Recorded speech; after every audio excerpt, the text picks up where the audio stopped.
My apologies, Lady Croft, but I have not tended to the crypt. Why didn't you ever tell us this was down here? Yeah, I wish I still didn't know. You know what? I'll wait up here. I did warn you that playing your music so loud could wake the dead.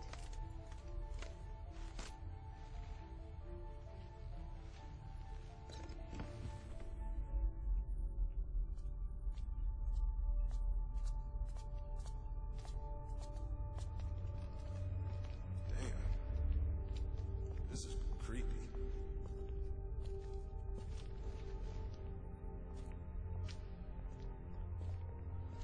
What makes you think it's here? Father signing his name with all 3 initials was a clear reference to my grandfather. Light, please.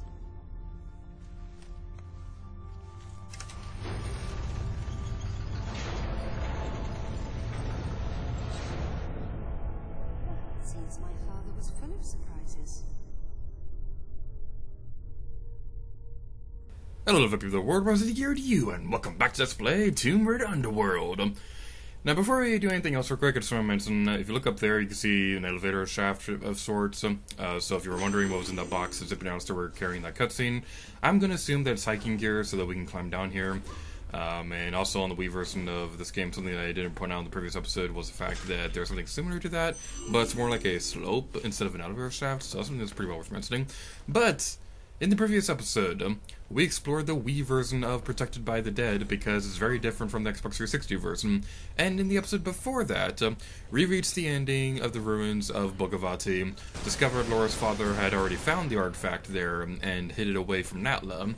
And in today's episode, we'll be playing through the Xbox 360 version of Protected by the Dead, and continuing on to the main story. Hoorah!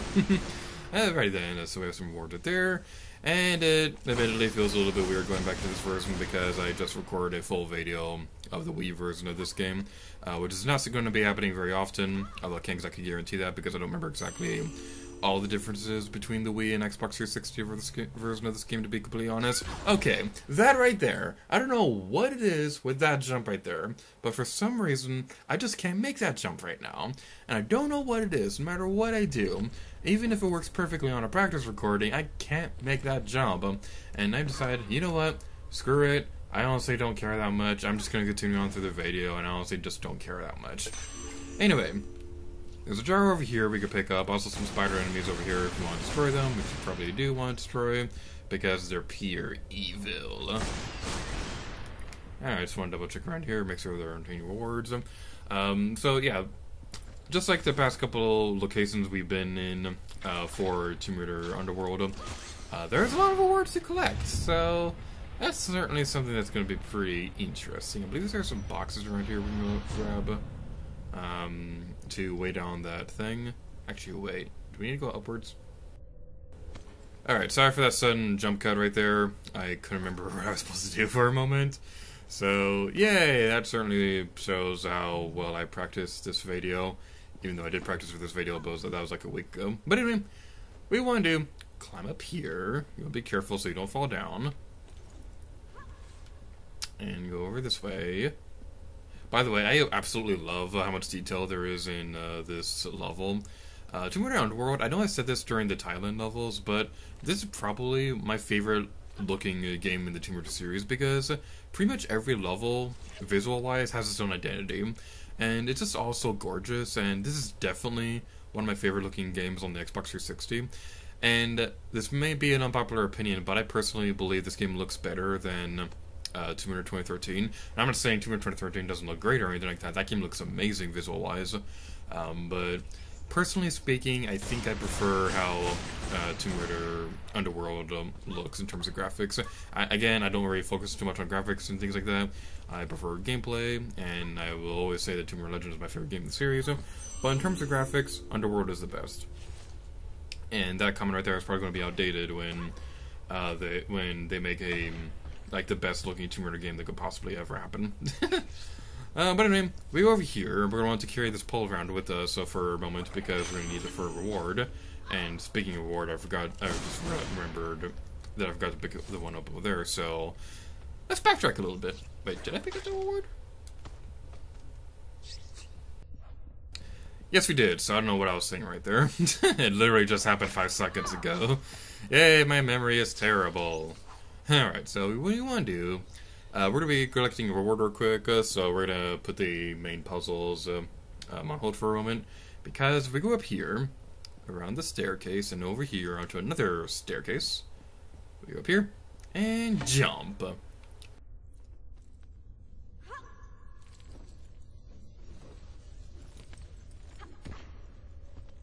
So while we go through this area, one thing I want to mention real quick is I want to go into a bit more detail about why I decided to split this level into two, focusing on different console versions of this level, because this kind of ties into the outfit that we're going to be wearing in this episode. So the reason why I decided to split the Wii and Xbox 360 versions of these levels into separate videos instead of doing it together like I've been doing for the previous episodes was because there were so many differences between the two versions of the game that I don't need this pull anymore. Why am I still carrying him? The reason why I decided to do that was because the differences were there were so many differences between the consoles that it just made more sense to do separate episodes rather than try to do it all in one. So there may be a couple more instances in the Let's Play where that happens. I don't know off the top of my head because, like I said earlier, I don't remember all the differences off the top of my head. But the reason why I'm bringing this up is because of the outfit that we're wearing. In the Wii version of Tomb Raider Underworld, you don't have a choice in what outfit Laura wears in these levels. So the default outfit for this level is what you're going to be wearing in the Wii version of this game. So that's the reason why I decided that's another reason why I decided to split these into multiple videos. And I also saw an opportunity with this to have Laura wear one of the DLC outfits. Because there were 4 Xbox 360 exclusive DLC costumes that I want to demonstrate at some point during these videos. And I figured now would be a pretty good opportunity to demonstrate them. So this was the first outfit that you guys chose for Laura to wear, and I will be completely honest, I'm really happy this was the outfit that won, because this is honestly one of my favorite outfits in the Tomb Raider series, because, to be completely blunt, Laura looks really hot in it. That may just be waifu bias, but this is one of my favorite outfits in the game. So, opening up that will open the way back over here. And maybe you're thinking, well, what's the point of that? First of all, it may be useful if you missed the reward and you want to go back over there, but it also opens up the path to get the gold reward, so that's going to be pretty handy. I don't believe you need those boxes for anything else in this level. Maybe wrong about that, but I don't care. 2 hours later. Alright, I got a little bit ahead of myself, thinking that we had to do something else real quick that we're not supposed to do until a little bit later.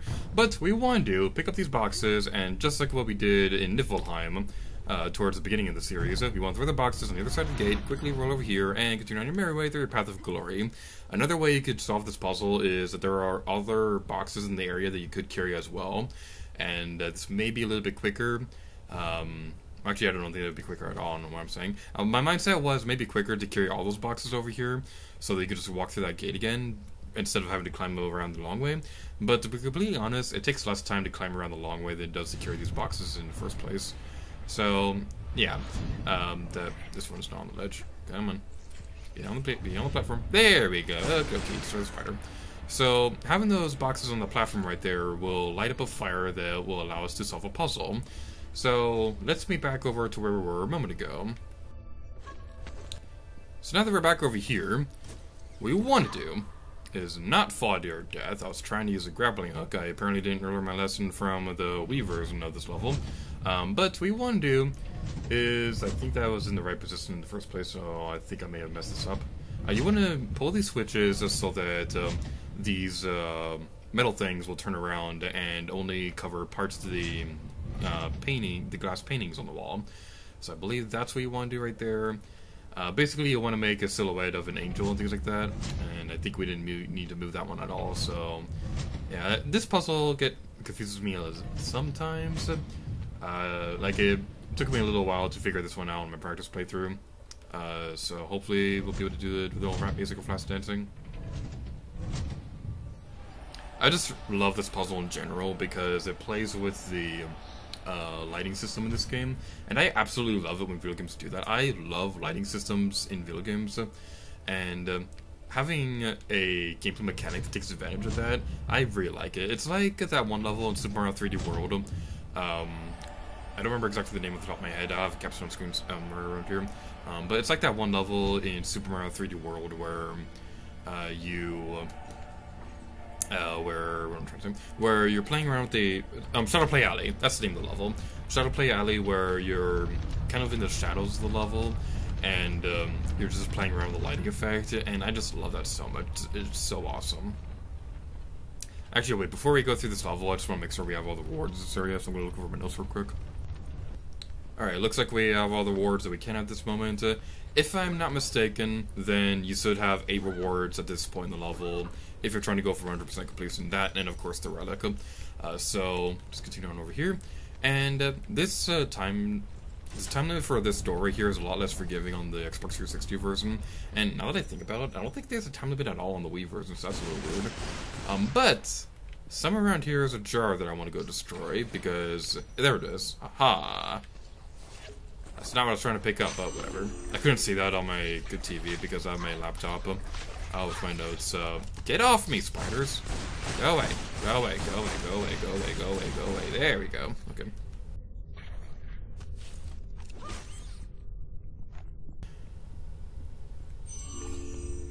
Another artifact over there if you want to go grab it. But without further ado, let's climb up the stairs towards our destiny.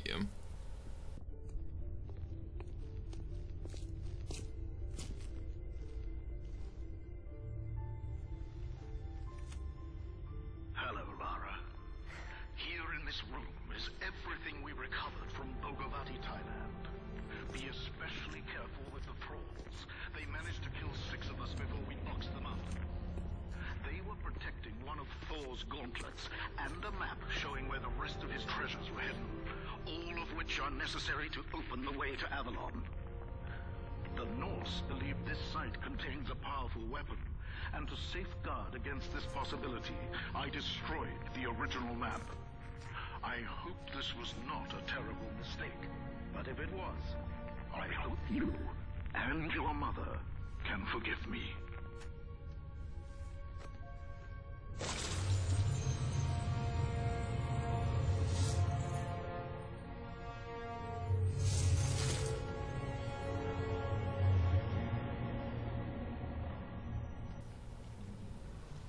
Alright, now we're going to be introduced to a new enemy that we saw in the previous episode, but we're going to be ignoring that because now we can go into full detail about these enemies. These are thralls. Get used to seeing them because we're going to see them a lot throughout this Let's Play. These guys are really tough. But I really like them because they're connections to Norse mythology, which we'll be going over at a later point in the Let's Play. But basically, thralls, where they came from Norse mythology, I believe it came from a story of Thor, where he could eat these goat thralls as many times as you want, as long as he didn't damage their skeletons. And that's where this gameplay mechanic comes from. Damage their skeleton, and you can destroy them for good. Because I can see right there, if you don't do anything about their skeletons, then they will come back to life pretty quickly. So you want to be careful about that. There are a lot of variants of thrall enemies in this game. We'll be seeing more of them as we go across the game. But first of all, let's destroy all these jars because I feel like it. There aren't any rewards in this area, so but I just feel like destroying them anyway. But there are 3 rewards in this area that I'm gonna go grab real quick, and I'm gonna be looking over my notes real quick to double check to see where they are. There are 2 rewards in this room that I want to go grab real quick. The 3rd one is a little bit further down the road. So let's jump over here. And I didn't move this platform at all. Okay, we want to move it over there. I love this gameplay mechanic, by the way, moving these giant platforms around. It's just so cool. And one detail that I find pretty interesting, well, first of all, I gotta say, thank goodness the speed of moving these things is a lot faster on the Xbox 360 version. I didn't go over this at all in the previous episode because I didn't want to be too negative, but oh my god, it takes a freaking eternity to move these things on the Wii version, and it drives me crazy. But enough about that. Let's move on to a positive note. A detail that I find kind of funny is on the Wii version of this game, Laura's wearing both gauntlets at this point in the game, but on the Xbox 360 version, for some reason, she's only wearing one. I don't quite understand why, but it's just a fun little detail nonetheless.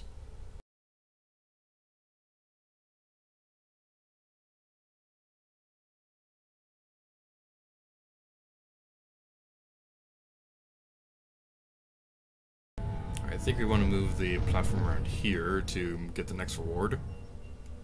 I hope so. Maybe wrong about this. If I am wrong, then yay editing. But basically what we want to do, climb over here. I said climb over there. Camera, stop it. Yeah, the camera in this game, as I've mentioned plenty of times, that the Tomb Raider Trilogy project is not the best in the world. But it's not too bad. Next reward I want to go grab over here is over here, so just jump backwards and climb over here and collect the shiny rewards of shininess. Let's double check to see if we have all the rewards we can get in this area. Yes, we do. So without further ado, let's climb over here and climb up here.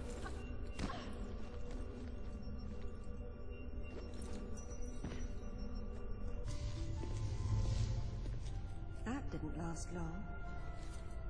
Oh well.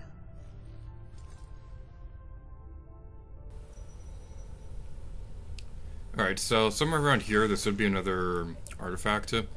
I want to look carefully because I remember forgetting about this one during my practice playthrough. So somewhere around here. Oh, right there. It's a little hard to see because this jar is all dark and stuff like that, a dark hallway, so it's a little hard to see, but it's right there, so super shiny. Yay, shiny! Woo!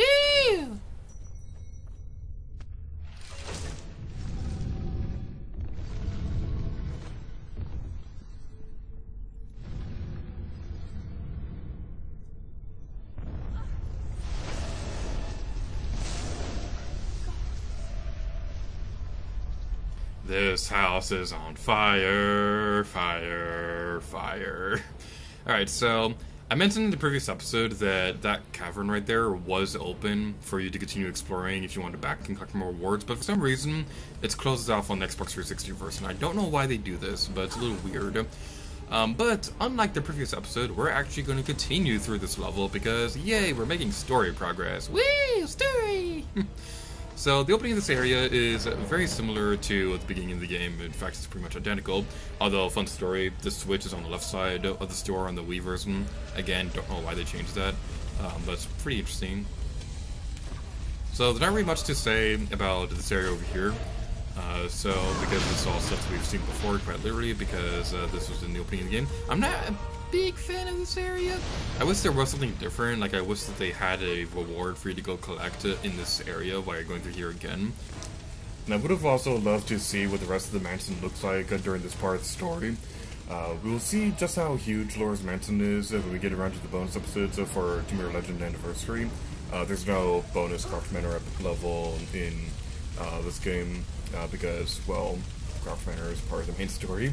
And something I kind of find that's pretty funny is that the first time we're seeing Croft Manor in a playable form in the Tomb Raider Trilogy project, it's being destroyed. So I know that's kind of morbid, but I kind of find that hilarious.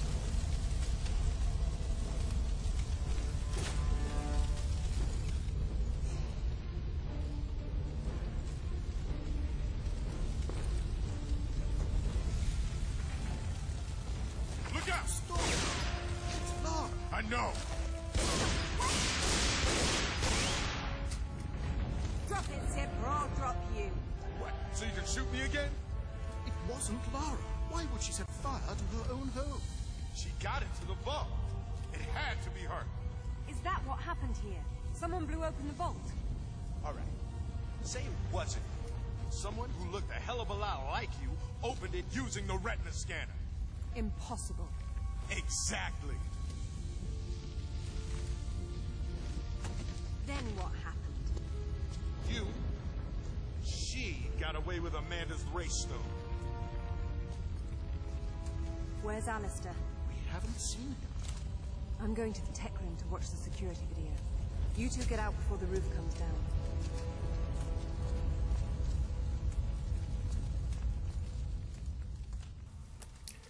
Before we end off this video, I gotta say, I love this part of the game, because we've seen several instances in the Tomb Raider series of villains breaking into Laura's mansion. I believe the first example of this was in Tomb Raider 2, where after you beat the main story, there was a bonus level of the villains trying to break into Laura's mansion to steal the Dagger of Zion.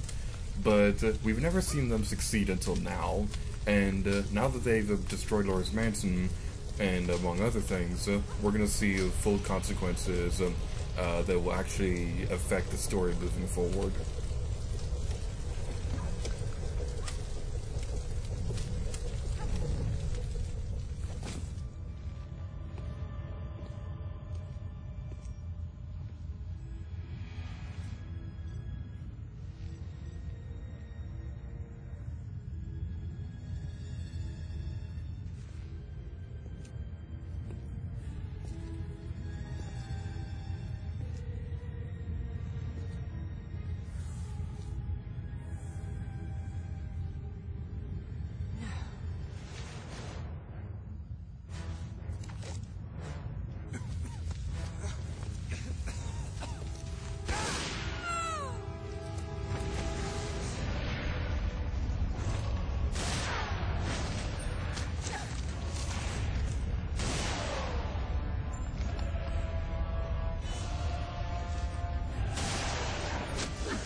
Lie still.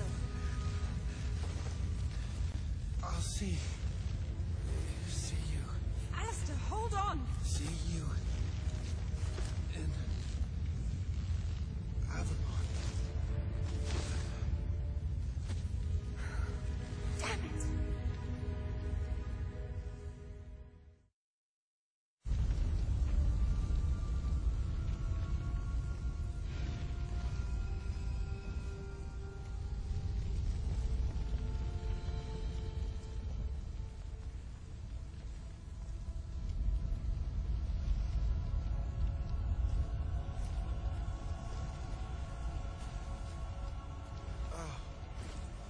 No.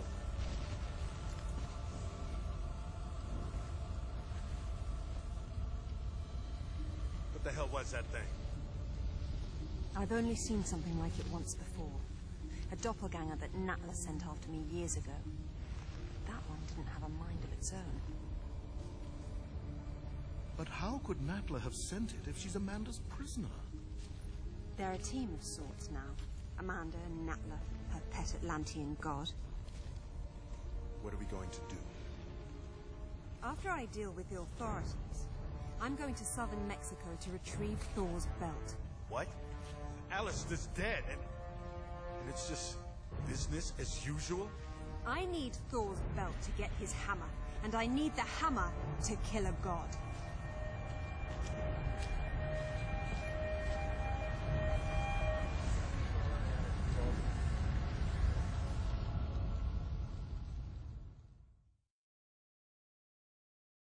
Thralls. The term thralls referred to a kind of slave to the Norse. The god Thor traveled in the company of two thralls, Thialfi and Rökkva, and also with him were two goats, Tangynir and Tanjolstir, which pulled his chariot. These goats were special in that Thor could cook and eat them each night and restore them the next morning with a single touch as long as he had not damaged their skeletons. Father apparently was thinking of this when he named these animated tiger skeletons. By what means they are kept animate, I don't know, but I think I've seen something of what Odin meant by the artifacts of Thor being protected by the dead. Years ago, when Amanda and I were excavating the tomb of the lost queen of Tiwanaku at a dig site in Paraiso, Peru, we were attacked by an unknown force that manifested itself as a smoky energy being. Amanda found the stone that was its source and learned to use it. When she turned against me in Bolivia, I defeated them and took the stone. It seems that Amanda's sole purpose for this attack on my home was to recover the Wraith Stone. Doppelganger. My previous encounter with Natla ended on a lost island containing a myriad of ancient devices, one of which was capable of creating an automation of sort that duplicated both my body and abilities, though it was skinless, having no need for any. It merely parroted my actions, a tactic which I used against it to destroy it. It seems that Amanda, with Natla's help, has created another doppelganger of me, this time with skin and a mind of its own. If it truly can do everything I can do and more, It will be more than my match should it ever be sent to kill me.